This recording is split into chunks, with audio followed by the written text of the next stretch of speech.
Como as mulheres realmente usavam o cabelo na Idade Média?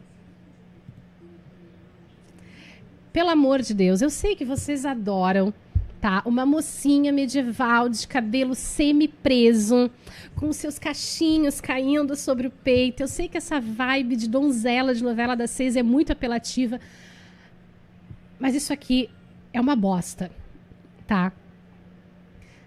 Existe um único caso em que a gente vai ver cabelos semi-soltos e eu vou falar sobre isso. Porém, todo mundo usava a cabeça coberta na Idade Média, tá? Com pouquíssimas exceções de representações que a gente tem. Geralmente representa... Lá vou eu falar besteira, Elias. Me corrige se eu falar merda, hein? Representações de santos. Eles costumam estar com a cabeça descoberta porque eles têm o halo do santo, a representação, aquele disquinho dourado que indica que eles são figuras santas ali, tá? Mas de resto, as pessoas usavam a cabeça coberta. Tá? Ai, mas modista, por que as pessoas usavam a cabeça coberta? Primeiro, para se proteger do sol, né? Por que usava essas coisas que cobriam o pescoço? Porque não tinha protetor solar, minha gente. O sol já queimava naquela época. Tanto que os poucos manuais que a gente tem com receitas cosméticas da época, tem uma porrada de receita para tratar queimadura de sol. Teve alguém aqui no chat que perguntou sobre cuidados com os dentes. Tem um vídeo sobre higiene medieval, tem um vídeo sobre beleza na Idade Média, padrão de beleza na Idade Média, que tem isso também. Elias, muito obrigada. É sempre bom ter uma pessoa no chat para puxar a orelha da gente. É sempre bom. Meu grilo falante aqui, quando eu falo de medieval, é o Elias. Mas, vamos lá. Existia uma série de coberturas de cabeça diferentes. A gente tem diferentes tipos de capuzes, do capuz que só jogava por cima, do que fechava, do que encaixava, do que tinha botão, do que não tinha. Mas o mais comum, que fazia parte do cotidiano das mulheres, eram os véus. E o véu era uma coisa que era um hábito comum para todas as mulheres. Ah, mas elas parecem freiras. De onde é que vocês acham que veio o hábito e o coisinha de pescoço da freira? Vem exatamente daqui. Então, esses véus, eles podiam ter diferentes formatos. A gente tem véu oval, a gente tem véu circular, a gente tem véu quadrado, véu retangular. Todos eles são registrados na literatura e, de alguma forma, estão registrados nas representações visuais também. A gente tem... Vocês estão vendo que essa mocinha aqui atrás, ela tá com o cabelo semi-solto, né? Mas ela tem uma cobertura de cabeça. Ó, o bebê vai chorar agora. Ele tá com fome. Nada, ele tá com fome. É que acabou o desenho, aí bateu a fome, entendeu?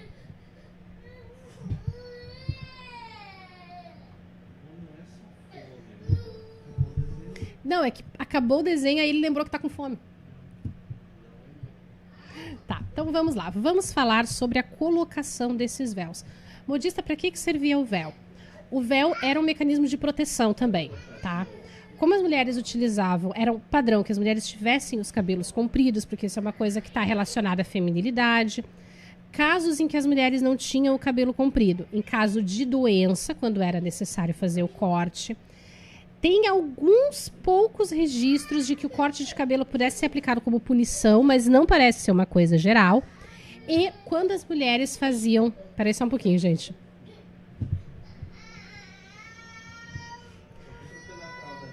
Quando as mulheres faziam votos religiosos, elas assumiam, se tornavam freiras, o cabelo delas era cortado e elas usavam o cabelo curto por baixo do hábito, tá? Porque isso era uma coisa que meio que marcava a renúncia delas às vaidades do mundo, tá? Então, para que servia esse véu? Esse véu servia para proteger o cabelo no dia a dia, protegia contra o sol, protegia contra a sujeira e protegia de acidentes também. Cara, cabelo comprido, para você fazer trabalho braçal, é uma desgraça, porque fica preso em tudo. Tá? Você tá num dia de muito vento, o cabelo tá jogando de um lado pro outro. Se você tá com o cabelo coberto, isso não acontece. E tem uma questão de respeitabilidade também, tá? Esse véu medieval, ele não é necessariamente um véu de influência árabe/muçulmana. Ele é muito mais um véu de influência romana. As matronas romanas utilizavam véu como um signo de respeitabilidade e para se diferenciar das mulheres escravizadas. Tem uma questão do véu também como respeitabilidade feminina dentro da Bíblia. Tá? Mas é uma coisa muito mais de influência judaica, hebraica, do que necessariamente islâmica. Então, opa, deixa eu dar uma olhadinha aqui. Artemis, muito bem. Seja muito bem-vinda, ou bem-vinde, não sei. Tá? Ao nível prata. Tem uma infinidade de chapéus para os homens também. Não são só as mulheres que usavam os cabelos compridos. Os cabelos cobertos, mas por algum motivo, né, nos homens, as produções ainda se esforçam minimamente para colocar algum tipo de cobertura. Nas mulheres, eles nem tentam, a menos que seja para fazer uma personagem super sisuda, tipo a mãe do... Peraí, a sogra da Catarina de Aragão naquela série The Spanish Princess. Aí, quando é pra fazer um personagem sisudo, muito conservador, pau no cu mesmo, aí bota um véu, entendeu? Como é que esses cabelos eram usados embaixo do véu? O que parece ter sido o arranjo mais comum em praticamente todo o período medieval são diferentes formatos de tranças. E de todos esses arranjos de trança, o mais comum parece ter sido esse aqui, que eu vou mostrar para vocês agora. Isso aqui é uma recriação de uma pesquisadora a partir da observação das representações da época. E é uma trança que ela é, inclusive, presa no lugar com uma agulha. Tá? Uma agulha grossa que é passado um cordão. Esse cabelo é costurado para ficar no lugar e aí ele é preso. Depois que o cabelo estava preso no lugar, aí sim... A primeira coisa que se colocava era a coifa. Não, gente, eu não vou falar sobre chapéus especificamente, porque são muitos modelos de chapéus em diferentes regiões, não tem condições. Tá? Senão eu preciso de mais 1h30, pelo menos, de live e a minha voz já está começando a falhar. Tá? Então, depois que o cabelo estava preso, aí se colocava a coifa ou toucado, como se fala nos séculos posteriores. Para as mulheres trabalhadoras, no dia a dia, muitas vezes o que elas usavam era só a coifa mesmo, com essa ideia de proteger o cabelo tanto de um acidente de trabalho quanto da sujeira no dia a dia. Depois, se fosse o caso, a mulher colocava o wimple, que é esse véu colocado por baixo do queixo e ele é preso na touca com alfinetes. É assim, o segredo revelado é assim que ele fica no lugar. Tá? E aí ele faz esse contorno assim, que dá uma modelada no rosto, dá uma afinada no rosto, mas protege o pescoço. Ah, eram as mulheres mais velhas que usavam por causa de modéstia? Não, gente, as mulheres mais novas usavam também. Tá? A gente não sabe até que ponto entra de novo a mesa que eu falei sobre as cores, a questão da agência, da escolha individual, do gosto também, tá?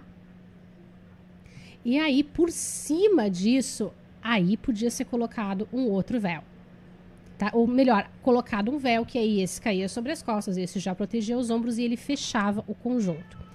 Era tradicional que os véus, as coifas e os wimples, eles fossem brancos por uma questão de praticidade, mesmo a questão da roupa íntima. A roupa branca, ou de uma cor assim, um off-white, tá? Aquele branco que não é bem clareado, você bota ele para alvejar, pode esfregar bastante, que ele não vai desbotar. Se ele der uma rasgadinha, você consegue consegue consertar a fibra sem que ele apareça muito. Tá? É uma questão de economia também. E isso era o modelo usado por mulheres em todas as classes sociais, com variações de materiais. Variações que nós temos. Entre as mulheres nobres, o uso desse tipo de chapéu, que é um chapéu do tipo toque, escreve como toque de tocar mesmo, tá?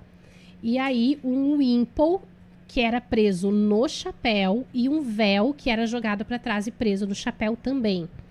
E aí, nesse caso, o toque ele era decorado, podia ser com bordado, podia ser com pedrarias, e a borda do véu era decorada também. Claro, não com essa fita dourada, normalmente com algum tipo de bordado. A gente tem referências de mulheres da nobreza utilizando bordados com pérolas na barra dos seus véus também, mas geralmente eram pérolas de água doce, tá, gente? E não era essa pérola bem redondinha que a gente tem, é uma pérola um pouco mais irregular.